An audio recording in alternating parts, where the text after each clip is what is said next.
सारे दर्शकों को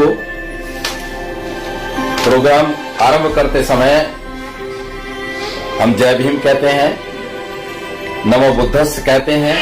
सीने ये फौलादी है हम।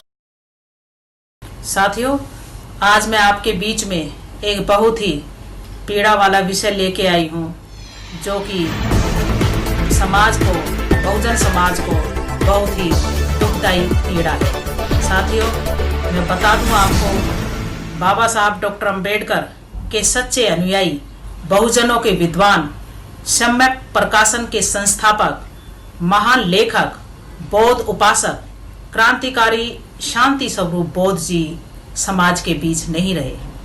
इस घटना को सहन कर पाना बेहद मुश्किल है। शांति स्वरूप बौद्ध को बाबा साहब डॉक्टर अंबेडकर ने अपनी गोद में खिलाया और शांति स्वरूप बौद्ध जी को जो नाम है वो बाबा साहब डॉक्टर अंबेडकर ने दिया था।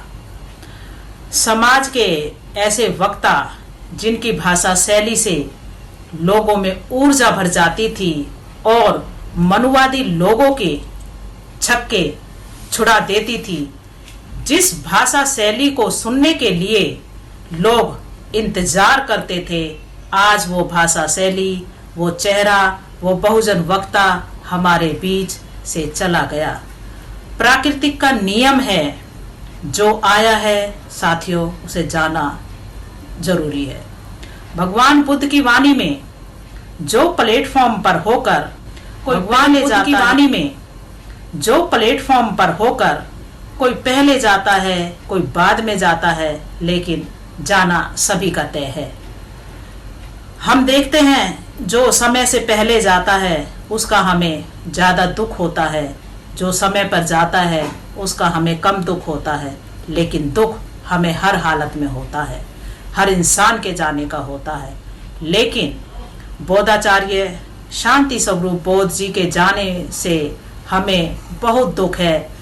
शारीरिक रूप से वो हमारे बीच में नहीं है, लेकिन एक बतौर लेखक हमारे बीच में हमेशा मौजूद रहेंगे। बहुजनों का साहित्य अपनी लेखनी के माध्यम से लिखकर हमारे बीच छोड़कर चले गए हैं। बाबा साहब के जाने के बाद बाबा साहब के बीच जो साहित्य था उसे वो छोड़ करके चले गए थे। तो बाबा साहब जो साहित्य लिख करके छोड़ गए थे, उस साहित्य को छपवाने का काम शांति स्वरूप बौद्ध जी ने किया, जो कि एक महान कार्य था। सही मायने में ये बाबा साहब डॉक्टर अंबेडकर के सच्चे अनुयायी थे। आज हम सभी बहुत पीड़ा महसूस कर रहे हैं कि वो हमारे बीच में नहीं रहे हैं और वो शरीर के रूप से बेशक से हमारे बीच से चले गए हैं। हम सभी बहुत पीड़ा महसूस कर रहे हैं कि वो हमारे बीच में नहीं रहे हैं और वो शरीर के रूप से बेशक से हमारे बीच से चले गए हैं, परंतु उनका लिखा हुआ साहित्य, उनके द्वारा लिखी गई किताबें, उनके ग्रंथ, उनकी भाषा, उनके साहित्य हमारे बीच में मौजूद है। उनके द्वारा जितना भी ग्रंथ, साहित्य, किताबें जो लिखी गई हैं, जो हमारे बीच में हैं, हम सब का कर्तव्य बनता है कि उस सब साहित्य को, उन किताबों को, उन विचारों को हम घर घर तक पहुंचाने के लिए कार्य करें और सही मायने में जो बाबा साहब का मिशन है, बाबा साहब डॉक्टर अंबेडकर का जो मिशन है, उसे पूरा करने के लिए अपने आप को उसमें न्यौछावर कर दें।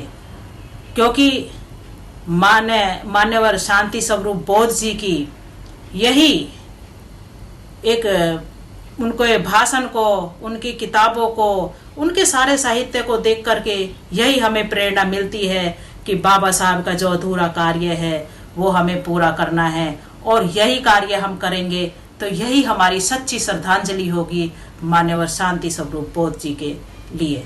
तो साथियों, यह सच्ची श्रद्धांजलि देने के लिए आप सब बहुजन साथी मेरा साथ दें।